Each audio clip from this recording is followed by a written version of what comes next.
But before we get into all of that, it's the Week Unwrapped. And joining us in the studio, we've got political commentator Ben Cope. Ben, thank you so much for joining us. How are you keeping today? Very well. Thank you for having me. We're going to go through some of these stories, Ben, and just get your reactions, your thoughts on some of them and have a quick discussion. And we're going to start where I led the show, which is on the Conservative Party. 2 ministers have quit their government roles following forcing Rishi Sunak to reshuffle his team. Robert Halfon announced he was resigning as an education minister, while James Heappey, have I pronounced that right? Heappey, followed through on a previous promise to step down as armed forces minister. Both MPs are stepping down at the next general election. In their place, Leo Doherty will become the Armed Forces Minister, and Luke Hall, Education Minister. Controversial MP Jonathan Gullis was also made a deputy chair of the party. On Monday, Scott Benton resigned as MP for Blackpool South, following the imposition of a Commons ban in the wake of a lobbying scandal. The by-election is due to take place on the 2nd of May. Before we get to the by-election, we have now had a record number of Conservative MPs stepping down. I think it's in the late 60s, 63, which is almost as high as it was in 1997. So 63 Conservative MPs have stepped down. Why are so many running away? Because they think, well, they're jumping before they think they might get pushed, because they think they'll lose their seats. I think particularly for these 2 ministers to have quit is surprising in a way, and a really poor signal for the Conservatives, because even if these 2 ministers were thinking of standing down as they have signalled that they plan to do, they still had a few months to introduce some new legislation, some new plans in those areas, and the fact that they think that it's not even worth clinging on and doing that job for a few months, I think suggests that they don't think that there's that much progress being made within the Rishi Sunak government, and I think that's a very poor sign for the government. So, I mean, we'll get into whether this government is just kind of trotting on, but how can the Conservative Party possibly fight an election, even if it is to limit damage, to have damage limitations essentially on what the House of Commons will look like, when it's so clear that so many of its most senior members have thrown the towel in? I think that will be a very effective Labour attack line. Why are the rats fleeing the ship? Just when they need to be fighting. And I think, I think that'll be tough for the Conservatives, and it'll be another reason why the coming election campaign will be really difficult. Mm-hmm. So some of the discussions in the political world over the last week specifically have been whether this is just going to be an electoral disaster and a sort of one-off and a big Labour majority come the next general election, or whether the Conservative Party is looking at an existential crisis, whether it could be outflanked by reform, for example. We have seen there is some precedent, although I think it's wary, of what happens to parties when they are flanked to their right or to their left and overtaken in the national polls. And there's a lot of discussions as to, if the Tory party isn't sort of swallowed up by the more reform-thinking Tory MPs in the next leadership election, then they could either be looking at a split or complete wipeout for the Tories. Do you think there's an existential crisis for the Tories? Potentially, but not for that reason. So I think that the reform vote is going to be incredibly damaging for this election, but I think a lot of people are aware that it's a sort of right-wing protest vote, essentially, and as soon as the Conservatives are voted out, they don't really have what are you protesting against? You're protesting against an opposition party. If you combine the reform and the Tory vote, they end up not being that far behind Labour. So if that vote wasn't splintering and essentially bleeding into reform, they'd be 5, 6, 7 points behind Labour, which you'd probably still lose a general election going into it like that, but is recoverable. The question is, you talk about protest vote. Is that a short-term protest vote, or are we looking at a long-term split? So I think it'll be a short-term protest vote. However, I do think that come the next general election and from thereafter, the Conservatives will really struggle, because I think that there probably hasn't been enough discussion of the catastrophic brand damage that I think the party has suffered over the past 2 years or so, and I think particularly as demographic shifts, as millennials already are the biggest voting generation, I struggle to see a situation where a majority of millennials will vote Conservative. What's that brand damage, do you think? Partygate, COVID, the economy, Liz Truss? What are some of the highlights, do you think, as to what damage has been caused, and is there a way back? So I think Partygate was huge because it sort of framed the pandemic in a sort of permanently negative way. I think that there might have been a sort of an escape route for the Conservatives, at least sort of comms wise, for it being a very difficult situation. But the idea that everyone wasn't in the same boat. I think Liz Truss, again, very damaging, undermining their sort of credibility as the party of economic stability. And she's still running around talking, which is only doing damage. And Rishi Sunak hasn't properly denounced her, which again suggests that it's still part of their group. But I think also there's just a sort of long sense throughout this 14-year government that the Conservatives haven't really done anything of use for younger or even middle-aged people, and I think there's a real sense of betrayal that I'm not sure beyond any of those sort of specific set plays, I think will be quite difficult to recover from. Do you think Rishi has struggled in that he had? It's interesting you say he hasn't properly denounced Liz Truss. He hasn't really set his stall either way. He's tried to please both sides of the party. He's brought David Cameron in, which is on probably the more moderate side of the One Nation Tory party, even though a lot of people would argue his policies in government were very, very, very right wing. But certainly in the party, he's seen as more moderate. But he's also promoted people like Lee Anderson, who's now gone away, and Jonathan Gullis, for example, and Suella Braverman and others. So he's tried to please both sides of the party. Has he, as a result, really not set his stall either way and ended up pissing off both sides? I would totally agree, and I think that is symptomatic of Sunak being a man who almost doesn't quite understand what his politics is. Bizarrely, I'd say coming in after Liz Truss, it was probably a near impossible turnaround job, but still a chance. And so he had the Isaac Levido strategy of sort of trying to defend the record and stability with the Conservatives, chaos with Labour. There was that strategy with the five pledges, and then during 2023 he was speaking to Dominic Cummings, it's all about kind of move fast and break things, and then he seems to be going back. So I think he does strike me as a sort of slightly confused politician almost, which I think has led to these issues for him. Do you think there's any way back, any chance, anything that they could do to win the next general election? Because the reason this is one of the topics we're discussing is respected pollster John Curtis has said Labour have a 99% chance of winning. If I was going to put a number on it, I'd say it is about in that region. And I think for the Conservatives to win, the ball's in Labour's court to mess it up. And I think it would have to be so significant that I'm not even sure some kind of crisis about personalities, about Keir Starmer would cut it. Actually, I think it would have to be some kind of institutional Labour crisis, some kind of implosion, which could do it. So I think it you're talking about a real fringe event that could do it. And so you think that this could extend beyond the election, and Conservatives could continue to struggle into a Labour term, for example, a first Parliament. So does that mean you think that, because there's a lot of thoughts out there that while Labour will win the next general election, they might have a tough time afterwards, because Keir Starmer has also not really set his stall as to what he's going to do, and there isn't a clear plan as to, he keeps saying grow the economy and not really saying how. And there's been some fears on the Labour side that could very quickly collapse in government, because once you actually start enacting, having to do stuff, then the tensions will arise. But do you think that's not the case? Labour might have an easy time in that first Parliament. I don't think it's going to be an easy time. The party's been out of government for a very long time. I think the lack of a vision, although strategic at the moment, may cause difficulties later on. There are sort of discussions over whether the Conservatives are almost presiding over some kind of scorched earth policy of handing over a real poison chalice that Labour might then struggle to govern. Although by the same token, I think that it could be that the Conservatives lose power almost at sort of peak bad time, and that Labour then, by just implementing sensible policies, could then, people see the benefit from that. Yeah, and I'm just going to ask you, because I've asked every Week Unwrapped guest, when do you think the election's going to be?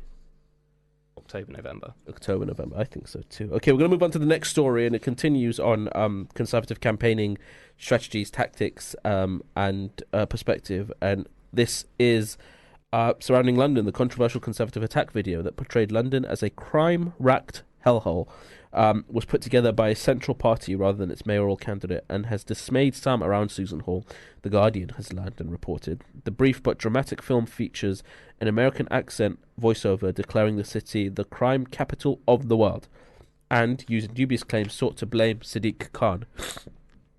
I have been on the edge of a sneeze for like 15 minutes, by the way. That's why you're hearing that in my voice. Anyway, back to the story.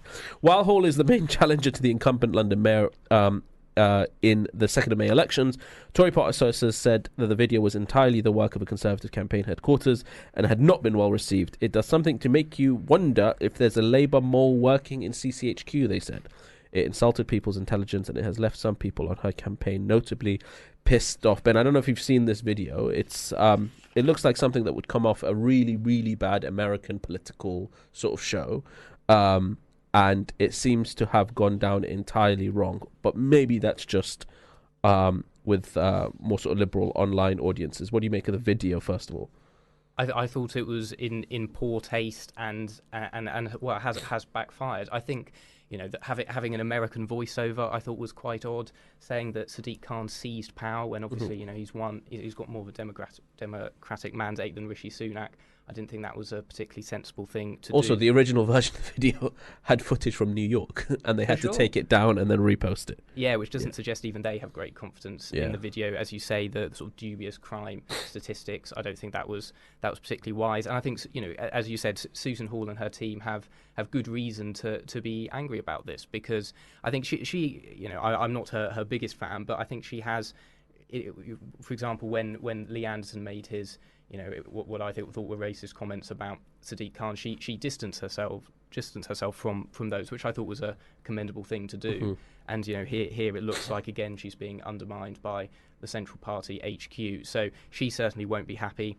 And I think this is, for at least the national campaign, a strategic mistake for them, because while I think when you've been in government for 14 years, you have to point to your own record, and instead it looks like they're trying to sort of flail around and find examples of Labour doing things that, you know, Labour doing silly things. But I think at some point you've got to face up to the fact that you've been in power and you have to defend that. Yeah, a lot of the criticisms of the video have gotten are not just taste, but some outright false claims. So the video claims that the ultra-low emission zone is being policed by, quote, ULEZ enforcers dressed in black, faces covered in masks.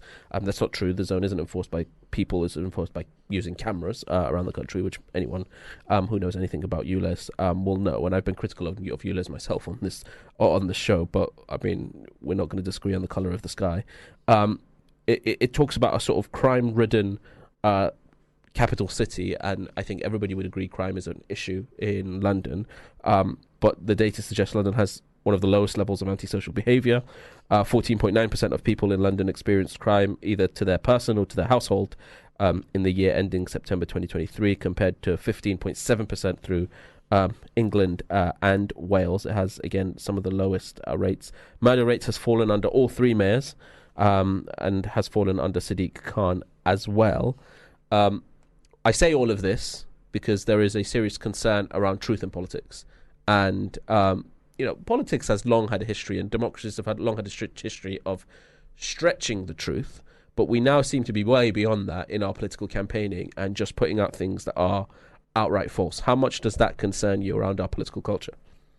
For sure it's concerning.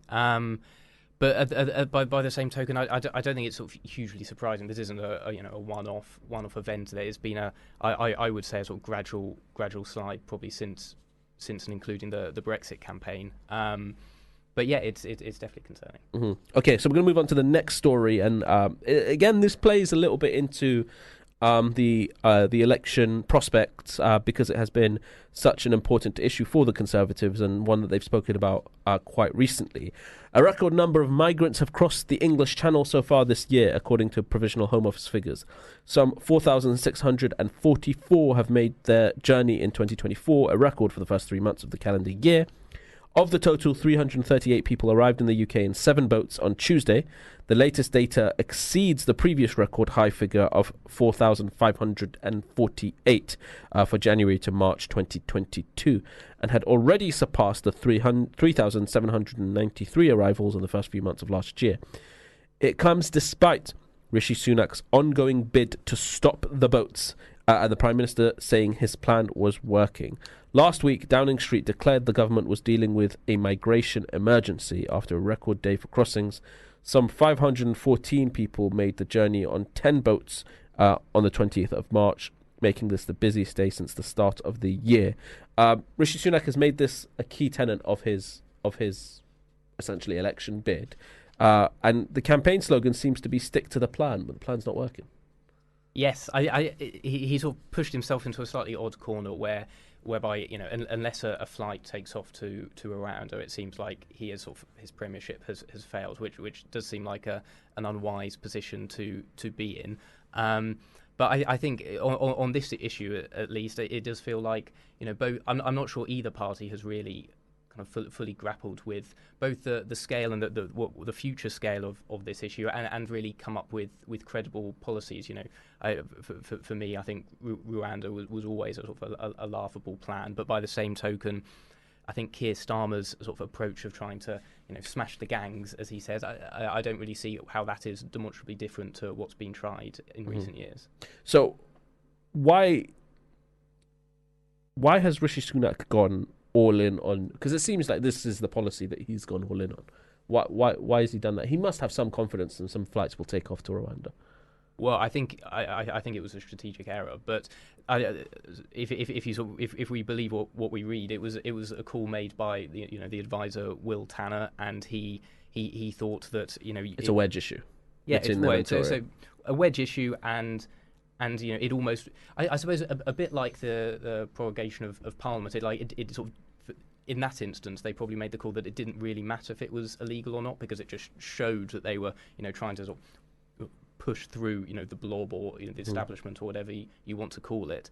But I think in this instance, it just looks like they don't have a grip on the establishment which they've had 14 years to mould. And it seems like these are two different issues. There's the conversation around migration and whether it's too high or not, benefits of migration, all that kind of stuff. The boats is a very, very separate issue, because I don't think, whether left, right, whatever you might think, nobody thinks that crossing the channel on these dinghies is a good idea for anybody. Now, some on the left will call for safe passage, while some on the right might be calling to put an end to it in France. Is there anything? I mean, we talk about a lot of the solutions to this are based on an election, right? So Rishi will be saying stop the boats. We'll do everything we can to stop the boats. Keir's talking about smashing the gangs. Is there an actual solution to this problem? Well, so I think my view on this has changed in that I'm not convinced that a solution lies within the European Court of Human Rights. In that I don't see a system whereby it's almost impossible to sort of get people out of the UK once they come in here is workable.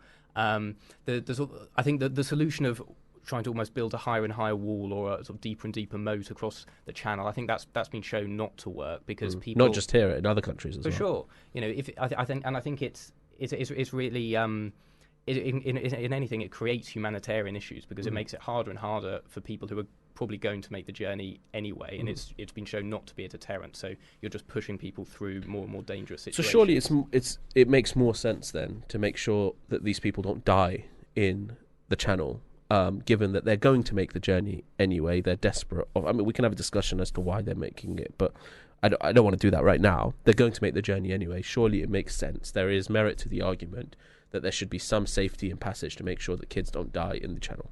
I entirely agree. Yeah. So there's got to be a safe and legal way to get here, and then there's also got to be a way of getting people out who got here legally. And I think you've got to do both to well, solve their asylum claims and their refugee claims will have to be assessed and then decisions be made.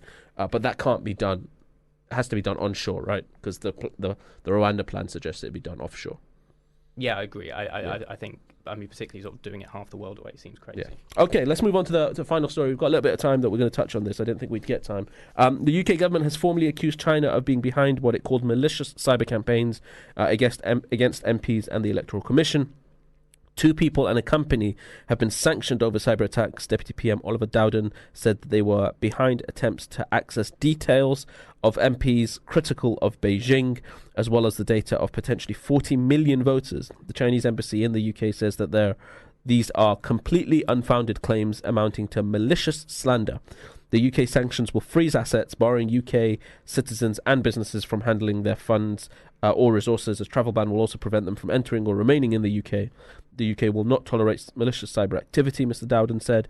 It is an absolute priority for the UK government to protect our democratic systems and values. We had a huge scandal and story over Russian interference in the elections, both here and in the United States, over the last couple of cycles. We're now getting accusations and allegations of China being behind similar, if not more difficult, malicious cyber campaigns against MPs and the Electoral Commission. How concerned are you of foreign interference in our elections? I think it's reasonable to be very concerned, and I think it's disappointing that I don't think the words of the likes of Oliver Dowden have really matched the actions and the response. The sanctions only apply to 2 individuals, which seems laughable really when there is an entire sort of government and state behind these. So I think a lot of people have been calling for China to be added to, I think it's called the enhanced tier, which would basically broaden it out from individuals to the entire to any government-backed sort of group or organisation. So I think that seems sensible. And then I think we also need to learn the lessons of Russia, that sort of liberal internationalism, it doesn't work in all cases if not everyone is playing fair, and that it is probably a time to start thinking about, at least in certain instances, of strategic decoupling. Yeah, and I think you're right, because I'm looking at this and seeing that there were attempts to access details of MPs, which are sort of the pillars, they're the legislatures of our government and our parliament, and they attempted to access potentially 40 million voters. Yeah. It seems the response we have is disproportionate, given they're attacking the very institution in which our political establishment and political institutions are built. For sure. So 40 million people's data potentially at risk, and you've got 2 people, 2 Chinese individuals getting any repercussions. That's not a proportionate response. It certainly isn't. I think we do need to up the ante here. Okay, thank you so much. That was political commentator Ben Cope joining us in the studio to talk about everything from the Conservatives' election hopes, if there are any, the controversial attacks on Sadiq Khan, as well as the English Channel, the migration crisis, and China, and the malicious cyber campaigns. Ben, thank you so much for joining